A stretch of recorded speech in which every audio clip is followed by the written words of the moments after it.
So I am so irritated because Jay-Z, he announced some shows at the Yankee Stadium in July. Because well, first he's gonna be at the Roots, not the Roots. Yeah, the Roots Picnic. He's gonna be at the Roots Picnic in May, and then he's doing a couple of shows in New York for his 25th anniversary album and his 30th anniversary album. Let me see. I think it was 30th anniversary for Reasonable Doubt and 25th anniversary for what was it? It wasn't Blueprint. Let me see. Hold on. Yep. 30th anniversary for Reasonable Doubt and 25th anniversary for Blueprint. He's doing well, first it started off as him doing two shows at the Yankee Stadium, but those sold out. Then they added a third show on Sunday because it's supposed to be Friday and Saturday. It's his two shows, and then they added a third show on Sunday. That freaking sold out. There's some websites that still have his tickets, but I didn't know that they were going on pre-sale at all. Like they went on pre-sale on Monday, and I'm mad because I wanted to get some tickets. So I'm just gonna see. Like I glanced at the tickets before I got here, and they're already in the thousands. They already trying to resell them for like $2,000, something crazy. So I'm gonna see what I can do. But if I can't, like hopefully they'll announce some type of live stream link that I can just live stream it in. But I wouldn't have mind, I've driven to New York before from Baltimore, so I wouldn't have mind like doing a road trip or whatever, and like getting a hotel with a friend. But I love driving. I love New York. I love driving to New York. Like I don't know, Marcus. Like would you've driven to New York before, right? Well, yeah, you have. It's not that bad. Yeah, it's not. It's like 4 hours from here. Oh, from you, yeah, it's like 3. It's like 3 hours from me. Like it's not that bad, and like. I don't know. I'd rather if I'm up for it, I'd rather drive to New York than take the bus. Yeah. Well, the only thing is depending on where you going, because you got to figure out where you're gonna put your car, man. Oh, gotcha. Yeah, because when I went, I slept at a friend's house. Yeah. I mean, unless you get like an Airbnb or a hotel or something like that. Yeah, and then they have parking for you, but you don't want to just park it on the street. Yeah. And then just figuring it out, it's gonna be expensive, or just you just don't know. The parking situation is crazy. Yeah, and then they so aggressive out there. They don't give a fuck out there on the road. They don't. Yeah. But I didn't mind though. I really didn't mind. Like driving to New York and then driving. I was driving around that night too. Okay. I didn't mind at all. So like, yeah, I would love to do another road trip to New York. But luckily like I said, like I just discovered that there's some Waffle Houses out in Maryland. So, because I was going to do a road trip to get a Waffle House, whatever I want at some point, and then also I still want to do a road trip to Philly to get a Philly cheesesteak in Philly. You never done it? I never done it. I will do that though. You done that? Yeah. And came at the same night? Yeah. Well, I've just been I've been going to Philly my whole life. My dad. Your dad lived, yeah. But no, I want to just go one night, like go one night and then come back. Yeah. Because Philly from Baltimore is like maybe like under 3 hours. No, it's not even that. It's like an hour and a half. It depends on where you Philly or Pennsylvania. Philly. Okay, because I know Pennsylvania. You can get to Pennsylvania off of York Road. But I'm talking about Philly, not Pennsylvania. Philly from Baltimore is I drive up there all the time. Like it's like an hour and a half. I'm going up there next week actually. Oh, for your father? Yeah, but the kids going there for spring break, and we're gonna stay at the W Hotel in Philly. Oh, okay, that's dope. But it's like from Baltimore. It's nothing. It depends on traffic and stuff too. I think my traffic, but if it's no traffic, it's like I want to go one day. I'll bring a friend. I ain't gonna go by myself, but I'll bring a friend. Yeah, I want to go to Philly for a Philly cheesesteak. Yeah. Because I've been to Philly before. You know where you would go to get one? No, I'll just Google it one day. Yeah, or I'll go on TikTok and see what TikTok has to say. Yeah, I'm gonna do that. I would say like Ishkabibbles though. Like I heard of Ishkabibbles. And like D'Alessandro's is pretty good. Yeah, like those are like at least. Can you sit in and eat? Yeah. Ishkabibbles has a spot on South Street that you can sit down and eat. I haven't been in years now, and then I don't know if you can eat in D'Alessandro. I don't even remember to be honest. Yeah. But I'm going to go. Yeah. I'm going to go. And I'm going to make a night trip to Waffle House, too, because I always wanted to do, like, a nighttime Waffle House because when I was in North Carolina, I went to Waffle House, like, early in the day, and I wasn't impressed, and I told people that I wasn't impressed. And like, why you go at 2 p.m., 3 p.m.? You're supposed to go after hours when they fighting. I'm like, why I gotta go when they fighting and about to have an attitude and shit? Why I got to do that? It should be good regardless. Right. I think they think it tastes better because they be drunk around then. So right. Oh, maybe that's why. Shit. Anywho. Moving along though, into the meat of the program, Heard on the Curb.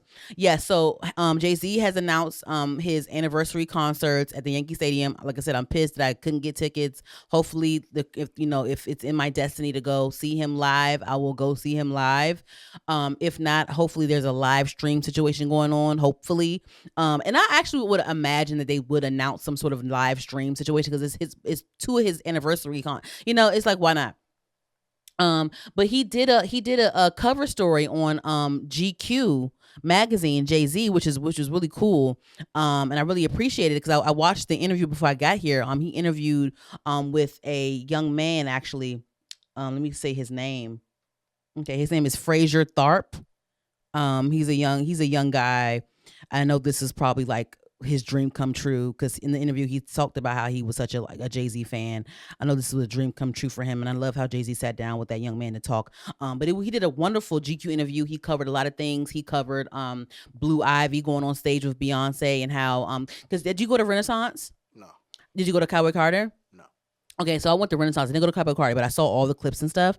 And of course, like Blue Ivy, she improved drastically from the first time she was on stage with Beyonce at Renaissance, and we were all impressed by her. She was involved in almost every number on the tour, and she was like keeping up with all the dancers. She did an amazing job. And he was talking about how she never had to fight for something, and she learned to fight for something because they talked about her real bad the first time around, and she was, he talked about how she was like, "Eff it, I'm gonna do what I want to do. This is what I want to do," and she fought through it, and and she was disciplined, and she was dedicated to doing it. He even said that he had to tell, and I already knew this because he's a father, but he said that he even had to say, like, oh yeah, she can't perform during 6-inch heels. I don't like that. Don't talk about this. No, no, no. Not on this song. Not on that song. Like, no, he said that he had to like take her out of certain songs. Like, no, we're not doing that. Not with you. And I knew that because I knew that. And even with certain choreography, when they would have her on stage and they have her leave the stage, like I knew that he was like, nah, yes, no, no. I knew that. And I'm sure Beyonce too, she's the parent as well. Mm-hmm. But the father's like, nah, and she ain't wearing that either. Right. Because she was wearing pants and she was wearing a 2-piece set each damn time, long pants. Oh, yeah. She ain't wearing no skirt, no nothing. Just pants, long pants and cowboy boots and a cowboy hat. That's it. But anyway, yeah, that was nice to hear. And then also remember when the whole Diddy stuff was at its peak, they tried to throw Jay-Z's name in there and saying that, oh, he was at this party and did this and he was accused of doing this with someone back in 2001 and da da da da da da. He covered that in the sit down interview that they posted on YouTube. He covered that. He said that was a dark time for him. And, it was great that people were still by his side. And, even with the whole paternity thing where that guy keeps coming out saying that Jay-Z's his father, he said that he stuck to his guns and he didn't look like, he was like, no, I'm not built like that. I'm not about to sit here and take no paternity test. I'm not doing it. Because basically if he took paternity test, it will be another domino effect of like other things that would come behind that. So that was that. And like, I feel like I and like, like I know some people think that, oh, that is his, some people, I heard people say like, oh, that probably is his kid. It looks just like him. Or some people are saying, oh, that is his kid or whatever. And like, even if it is his kid or not his kid, him taking a paternity test would open the floodgates for more people to come out, whether it's negative or not. Right. It would still open the floodgates. Right. And like, he's Jay-Z, like you doing a public paternity test like this is just like, no, that's not going to work. Yeah. And you can't even trust nobody with no damn NDA on that. It's just too much. Yeah. And then also, I enjoyed he covered he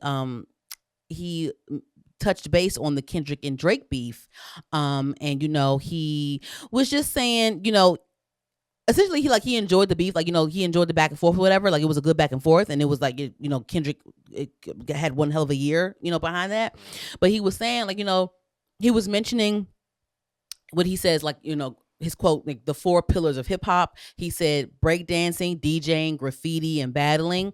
And he said, breakdancing and graffiti and DJing, they had its time. And right now, battle rap is in the forefront.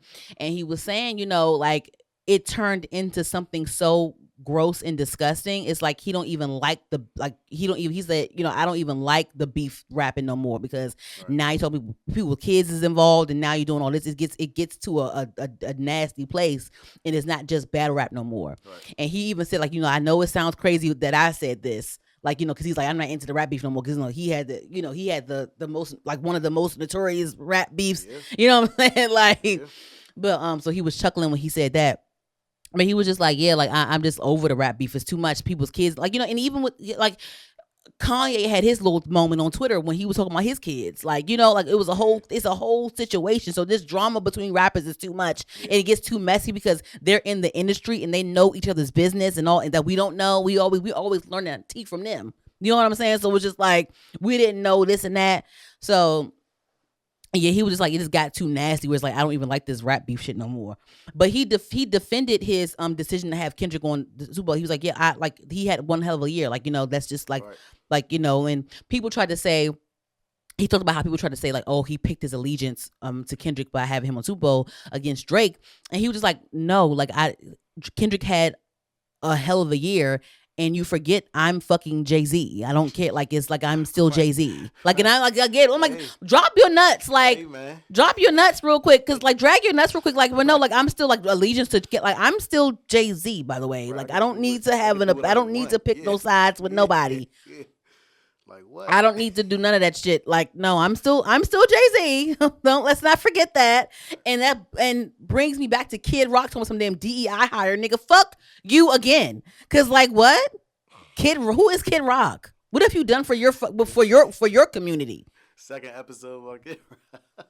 Anyway, so I'm just no. So yeah, I like how he did that. Like, I like, and the thing is, like, he don't do that too often.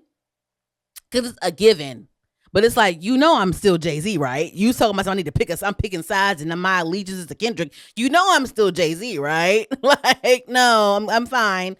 Kendrick just had a great year. He had #1 records. He won 5 Grammys. It's just like, he had a hell of a year. And now, I'm seeing a trend now because, Bad Bunny, he did the Super Bowl and he had a hell of a Grammy season as well. So maybe that's a part of the package now. Super Bowl performance, Grammy sweep. I don't know. Whatever. We'll see. But anywho, I do enjoy that though. We don't hear a lot from Jay-Z. And I think that it's cool that he's doing those anniversary shows. Because he doesn't really have to. I don't know if he has up his sleeve. I'm not sure. But I'm ready for Beyonce because the Met Gala's in May. We're almost in April. You haven't released your songs yet. We know Act 3 is coming. So sister, get the music out and drop this tour next year because I'm ready. Anywho,